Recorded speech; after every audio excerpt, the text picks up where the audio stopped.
आप सबको मेरा नमस्कार। मैं हूं डॉक्टर दीपमाला और आज हम बात करने वाले हैं एक नए विषय पर।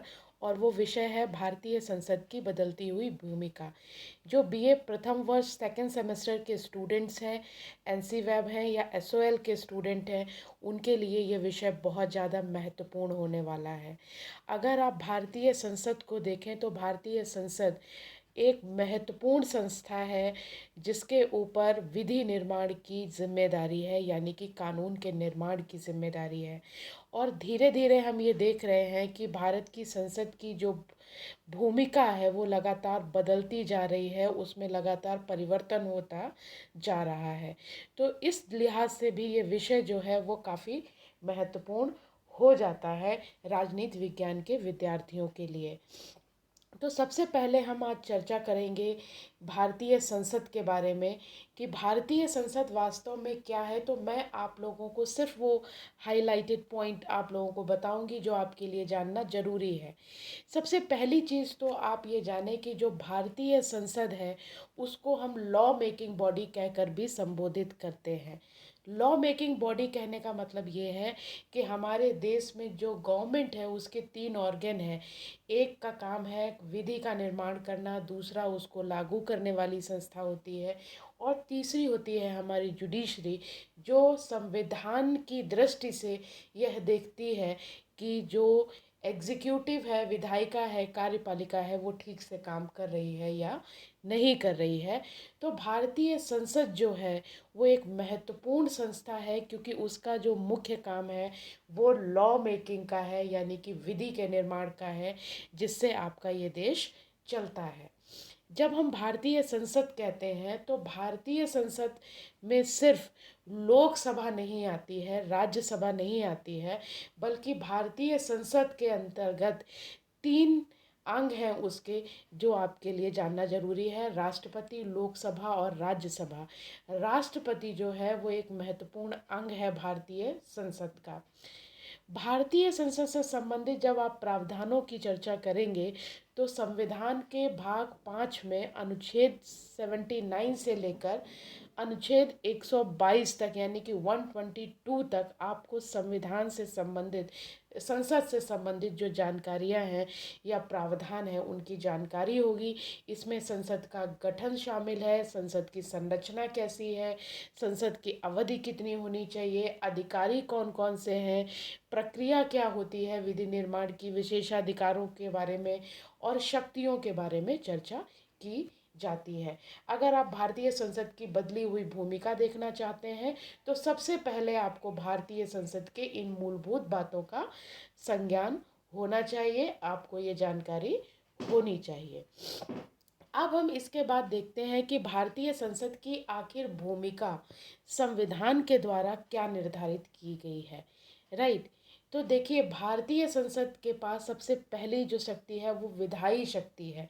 उसकी जो पहली भूमिका है वो विधि निर्माण की शक्ति उसके पास है, उसके पास विधि का निर्माण करने का काम दिया गया है। इसके अलावा उसके पास फाइनेंशियल पावर्स हैं, एडमिनिस्ट्रेटिव पावर है, संविधान को संशोधित करने की शक्ति भी भारतीय संसद के पास है, ताकि वो समय समय पर संविधान के की जो प्रावधान है उसमें ज़रूरी बदलाव ला सके, क्योंकि समय के साथ साथ जो है चीज़ें बदलती चली जाती हैं और उसके अनुरूप जो कानून व्यवस्था है, जो विधि का स्ट्रक्चर है, उसको भी हमें चेंज करना पड़ता है। तो भारतीय संसद सिर्फ विधि निर्माण नहीं करती है, उसके पास फाइनेंशियल पावर भी होते हैं, उसके पास एडमिनिस्ट्रेटिव पावर भी होते हैं, उसके पास संविधान को संशोधित करने की भी शक्ति होती है। अगर आप व्यवहारिक दृष्टिकोण से देखें तो भारतीय संसद में जो जनप्रतिनिधि होते हैं, जो जनता के द्वारा चुने जाते हैं, वो वहाँ पर पहुँचते हैं। आप सबको जानकारी है कि भारत के अंदर प्रतिनिधि लोकतंत्र है, यानी कि रिप्रेजेंटेटिव फॉर्म ऑफ डेमोक्रेसी को अपनाया गया है। यानी कि जनता यहाँ पर डायरेक्ट शासन नहीं करती है, बल्कि अपने प्रतिनिधियों के माध्यम से शासन करती है। और संसद के अंदर ये जनप्रतिनिधि जो हैं वो चुनकर पहुँचते हैं वहाँ पर, और इन जनप्रतिनिधियों का सबसे बड़ा काम ये होता है कि वो जनता की जो शिकायतें हैं, जनता के जो ग्रीवेंसेस हैं, उनको सरकार के सामने रखे। राइट। तो भारतीय संसद की एक महत्वपूर्ण भूमिका इस दृष्टि से भी आपको नज़र आती है।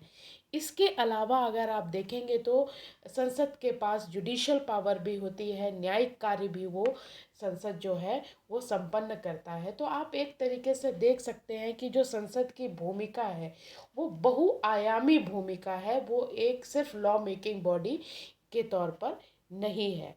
राइट। इसके बाद हम इस बात पर गौर करेंगे।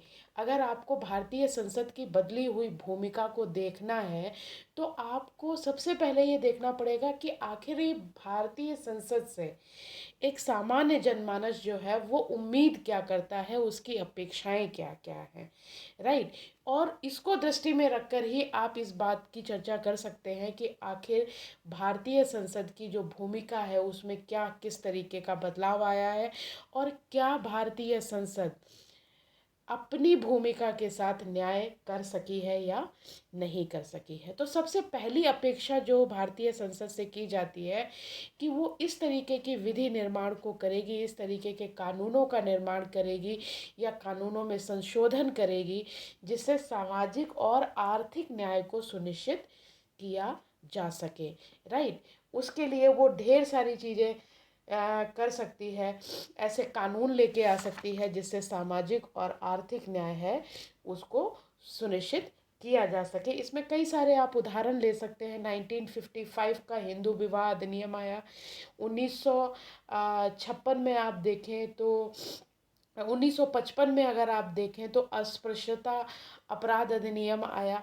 इसी तरीके से बहुत सारे संशोधन जो है वो समय समय पर जो संविधान है उसके अंतर्गत किए जाते हैं, और भारतीय संसद से ये अपेक्षा की जाती है कि वो अपनी शक्तियों के माध्यम से जो सामाजिक और आर्थिक न्याय है जिसकी बात हमारे प्रियम्बल में की गई है उसको सुनिश्चित करने का काम वो करेगी। सेकंड अपेक्षा हमारी जो होती है भारतीय संसद से, क्योंकि हमने संसदीय लोकतंत्र भी अडॉप्ट किया है, पार्लियामेंट्री फॉर्म ऑफ डेमोक्रेसी को अडॉप्ट किया है।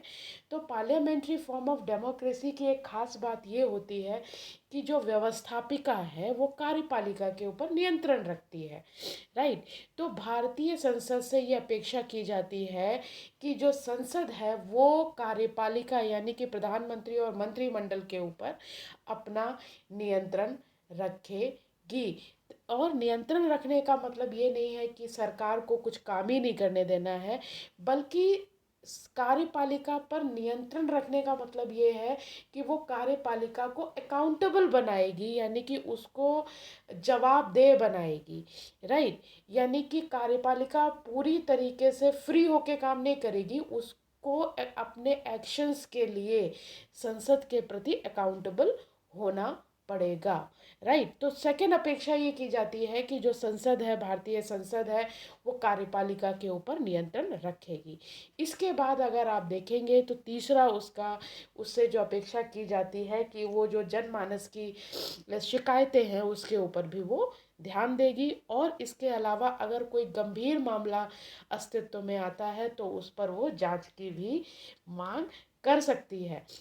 ऐसे बहुत सारे मौके आए हैं जहाँ पर संसदीय दबाव के कारण बहुत सारी जांच पड़ताल जो है वो करनी पड़ी है। राइट।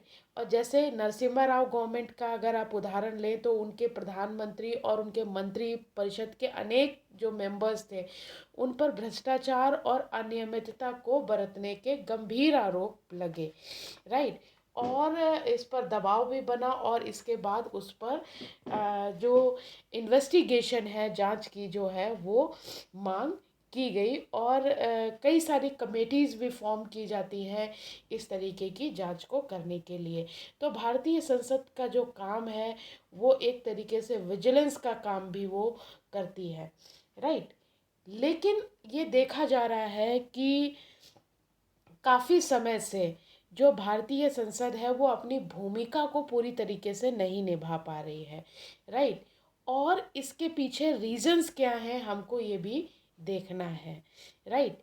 तो सबसे पहला जो रीज़न है वो ये नज़र आता है जो लॉ मेकिंग से जुड़ा हुआ है, यानी कि विधि निर्माण से जुड़ा हुआ है, और वो ये है कि कानून को बनाने की एक निश्चित प्रक्रिया जो है वो संविधान के अंदर तय की गई है कि अगर एक कानून बनेगा तो उसकी क्या प्रक्रिया होगी। लेकिन ये टेंडेंसी थोड़ी विकसित हुई है पिछले काफ़ी लंबे समय में। जब मैं लंबे समय की बात कर रही हूँ तो मैं एक सरकार के कार्यकाल की बात नहीं कर रही हूँ। पिछली 3 4 5 सरकारें जो हैं उनके अंदर इस तरीके की जो प्रवृत्तियां हैं वो देखने को मिली हैं कि जो विधि निर्माण की जो निर्धारित प्रक्रिया है उसको उसको बाईपास करके जो संविधान के अंदर अध्यादेश पास करने की शक्ति दी गई है, ऑर्डिनेंस पास करने की शक्ति दी गई है, जिसमें ऑर्डिनेंस आप लोग जानते हैं जब संसद का सत्र ना चल रहा हो तब ऑर्डिनेंस पास किया जाता है। तो सरकार जो है वो कई बार जो है वो ऑर्डिनेंस के माध्यम से कानून को निर्माण का प्रयास करती है। इसके साथ साथ सरकारी जो आदेश हैं उनके माध्यम से भी विधि निर्माण का प्रयास जो है वो लगातार किया जाता है। तो इस शक्ति का कुल मिलाकर अगर आप देखें तो राष्ट्रपति को जब संसद अवकाश के दौरान हो तब अध्यादेश को जारी करने का अधिकार प्राप्त है। लेकिन इस अधिकार का उपयोग बहुत ही इमरजेंसी वाले पीरियड में किया जाना चाहिए, लेकिन हम देखते हैं कि इसका दुरुपयोग जो है वो लगातार किया जाता है। तो इसमें कई सारे जो है वो आप उदाहरण भी देख सकते हैं कि कई बार इलेक्शंस आ रहे होते हैं और उस समय आप कोई नया लॉ नहीं बना सकते तो सरकारी आदेशों के माध्यम से जो गवर्नमेंट है कई बार कई सारे लॉज को फॉर्म में करने की कोशिश करती है। सेकंड चीज आप देखेंगे कि जो संसद है वो जैसे हम कई बार ये कहते हैं कि जो समाज है वो उसमें रहने वाले लोगों से बनता है, उन लोगों का अपना व्यवहार कैसा है इस बात से निर्भर करता है कि समाज जो है उसे आप कैसा समाज कहेंगे, सुसंस्कृत समाज कहेंगे, सुसभ्य समाज कहेंगे या कैसा समाज कहेंगे। उसी तरीके से आप देखेंगे कि जो सांसद जो चुन कर जाते हैं उनका जो व्यवहार है उससे भी ये निर्धारित होता है कि संसद जो है वो अपनी भूमिका को ठीक तरीके से निभा पाएगी या नहीं निभा पाएगी। कई बार जो सांसदों का बिहेवियर होता है वो इनडिग्निफाइड होता है, यानी कि वो जो गरिमाहीन बिहेवियर होता है, और इससे जो संसद की गरिमा है वो भी जो है वो कॉम्प्रोमाइज़ हो जाती है। आप लोग अक्सर सुनते होंगे कि संसद का सत्र चलता है और कई बार पूरा का पूरा सत्र बीत जाता है और कोई भी फ्रूटफुल डिस्कशन जो है वो उस दौरान नहीं हो पाता है, और उसके पीछे एक बड़ा रीज़न जो है वो क्या देखने को मिलता है कि जो शोर शराबा है उसी में सारा टाइम निकल जाता है, राइट। तो जो काम के घंटे हैं जिसमें गंभीर चर्चाएं होनी चाहिए वो सांसदों के जो बिहेवियर है, जो अकाउंटेबल बिहेवियर ना होने के कारण कई बार कॉम्प्रोमाइज़ हो जाता है, और इससे बहुत ज़्यादा आर्थिक हानि भी होती है क्योंकि बहुत पैसा जो है वो संसद की कार्रवाई में व्यर्थ होता है, और संसद की गरिमा को जो डिकोरम है संसद का उसको भी नुकसान पहुंचता है, राइट। तो ये एक बड़ा रीज़न है कि जिसकी वजह से जो उत्तरदायित्व तो संसद के ऊपर है उसको निभाने में कहीं ना कहीं कॉम्प्रोमाइज़ जो है वो हो जाता है। इसके अलावा आप देखेंगे कि जो संसद है उसके अंदर प्रक्रिया है कि सरकार तभी तक रह सकती है जब तक उसे संसद का विश्वास प्राप्त हो, और कई बार देखा जाता है कि सरकार के पास अगर विश्वास नहीं है तो विश्वास मत उसे हासिल करने के लिए कहा जाता है, और इस दौरान हम देखते हैं कि विश्वास मत हासिल करने के लिए जो सरकार है वो कई बार सांसदों की खरीद फरोख्त भी करती है। और जो विश्वास मत के दौरान जो ये रिश्वतखोरी का जो मामला सामने आता है वो काफ़ी गंभीर है। अगर आप देखें तो 2008 में जब मनमोहन सिंह जी की गवर्नमेंट थी तो जो उनकी जो गवर्नमेंट थी वो अब बहुत ही अप्रत्याशित तरीके से चुनाव जो विश्वास मत है उसने हासिल कर लिया था, क्योंकि कई सांसदों ने, अपनी राजनेताओं ने जो है वो अपनी निष्ठा बदल ली थी और वो उन्होंने गवर्नमेंट को फेवर किया था। ऐसे बहुत सारे उदाहरण हैं, अलग अलग उदाहरण हैं जिन्हें आप देख सकते हैं। इसके बाद एक टेंडेंसी जो है वो डेवलप हुई कि पैसे लेकर प्रश्न पूछना पूछना सांसदों ने शुरू कर दिया। राइट। जो सांसद बनता है वो किस लिए बनता है? वो जनता की सेवा करने के लिए बनता है। राइट। और सांसद क्या काम करते हैं? सांसद जनता से जुड़े हुए सवाल जो हैं वो सरकार से संसद में पूछते हैं। राइट। लेकिन ये आरोप सांसदों के ऊपर लगा कि उन्होंने सदन में पैसा लेकर प्रश्न पूछना शुरू किया, और इससे बहुत ज़्यादा जो नुकसान है वो संसद की छवि को पहुंचा है। क्योंकि अगर जो जनमानस जो आप रिप्रेजेंटेटिव फॉर्म ऑफ डेमोक्रेसी में आप सबसे ज़्यादा ट्रस्ट किसको करते हैं? उन प्रतिनिधियों को करते हैं जिनको आप चुनकर भेजते हैं। इसके अलावा अगर आप देखें, नेक्स्ट कारण पे अगर आप देखें, तो ये मामला जो सांसदों के बिहेवियर है उसी को आप एक्सटेंड करके देख सकते हैं कि बहुत सारे मेंबर ऑफ पार्लियामेंट ऐसे हैं जो संसद की बहुत कम कार्रवाई में हिस्सा लेते हैं। राइट। अब देखा जाता है कि दोनों सदन जो है, लोकसभा और राज्यसभा, अब कई बार वो 100 दिन से ज़्यादा भी नहीं चल पाती हैं। राइट। तो जो सांसद हैं वो कई बार जो विधि निर्माण का कार्य है उसमें भी वो कोई खास दिलचस्पी नहीं लेते हैं, और कुछ खास मौक़ों को छोड़ दिया जाए तो अक्सर वो सदन से आपको अनुपस्थित दिखाई देते हैं। राइट। तो ये जो चीज़ है ये एक बहुत बड़ी समस्या जो है वो पैदा कर देती है। इसके बाद अगर आप देखें तो जो संसद सदस्यों को विशेषाधिकार मिले हैं वो उसके प्रति कई बार बहुत ज़्यादा संवेदनशील नज़र आते हैं। जैसे एक प्रिविलेज जो मिला हुआ है सांसदों को, वो संसद सदस्यों को ये विशेषाधिकार है कि सदन में उनके द्वारा कही गई किसी भी बात के लिए उनके विरुद्ध किसी भी अदालत में कोई कार्रवाई नहीं की जा सकेगी। राइट। और ये अधिकार इसलिए दिया गया था ताकि वो अपने दायित्वों का समुचित रूप से संपन्न कर सके, अपने दायित्वों को सही तरीके से निभा सके। लेकिन ये देखने में आया कि जो संसद सदस्य हैं वो अपने विशेषाधिकारों के प्रति बहुत ज़्यादा संवेदनशील हैं, और कई बार तो वो क्या करते हैं कि जो न्यूज़पेपर है उसमें छपे हुए ऐसे विवरण को मानहानि का मामला मान लेते हैं जो वास्तविक तथ्यों और घटनाओं पर आधारित होते हैं। वो ऐसी रिपोर्टिंग के लिए भी मानहानि का दावा कर देते हैं, और डेमोक्रेसी में, लोकतंत्र में ये काफ़ी सही नहीं, ये दुर्भाग्यपूर्ण ही आप इसे कहेंगे, ये ठीक नहीं माना जाता है। राइट। तो आप इस चीज़ को देख सकते हैं, and this is all the thing जिसकी वजह से जो भारतीय संसद है वो सही तरीके से जो अपना काम है वो नहीं कर पा रही है।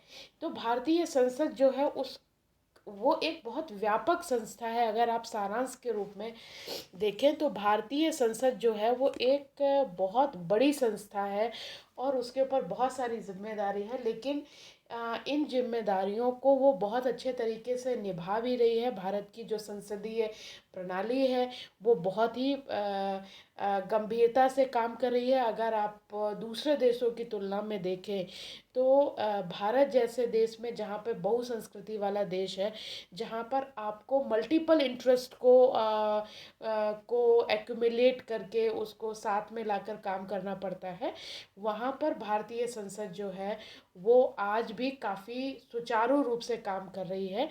लेकिन जो खामियां उसके अंतर्गत आई हैं उसकी वजह से जो भारतीय संसद है उसका पतन हुआ है। उसकी जो भूमिका निर्धारित है उसमें थोड़ा सा कॉम्प्रोमाइज़ आपको देखने को मिलता है, लेकिन अगर आप इन टोटलिटी में देखेंगे तो आपको भारतीय संसदीय प्रणाली में अच्छाइयाँ भी दिखाई देंगी और बुराइयाँ भी दिखाई देंगी।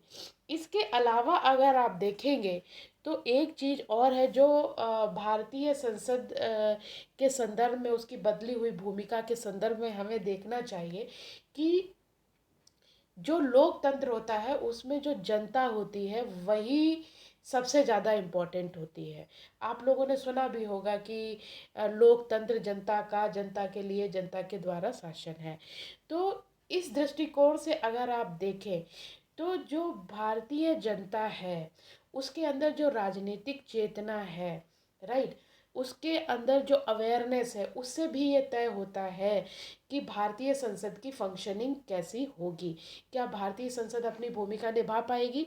तो आप पूछेंगे कि ये डायरेक्टली लिंक कैसे है, लेकिन अगर जो जनता है अगर वो जागरूक है, अपने अधिकारों के प्रति जागरूक है, वो ये इस बात की समझ रखती है कि वो जनप्रतिनिधियों का चुनाव क्यों कर रही है, उसके अंदर रैशनैलिटी है, तो वो अपने जनप्रतिनिधियों को अकाउंटेबल रख सकती है और उनको वो काम करने से रोक सकती है जो कि संसदीय जो व्यवस्था है उसको ख़राब करने में योगदान देते हैं। उनके बिहेवियर को अकाउंटेबल बना सकती है, क्योंकि जनता के पास एक सबसे बड़ी पावर ये होती है कि अगर वो चाहे तो नेक्स्ट इलेक्शन में उसको वोट ना दे और उनको हरा दे, राइट। तो कई सारी ऐसे तरीके हैं जिसकी वजह से जो भारतीय संसद है उसको अभी भी अकाउंटेबल बनाया जा सकता है, उसमें जो कमियां हैं उसमें सुधार लाया जा सकता है। तो आप इस तरीके से एग्ज़ाम में अगर आता है कि भारतीय संसद की बदली हुई भूमिका पर प्रकाश डालिए,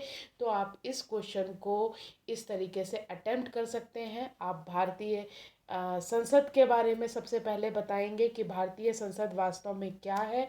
इसके बाद आप चर्चा करेंगे कि भारतीय संसद की संविधान में क्या भूमिका निर्धारित की गई है, इसको बहुत शॉर्ट में आपने डिस्कस करना है।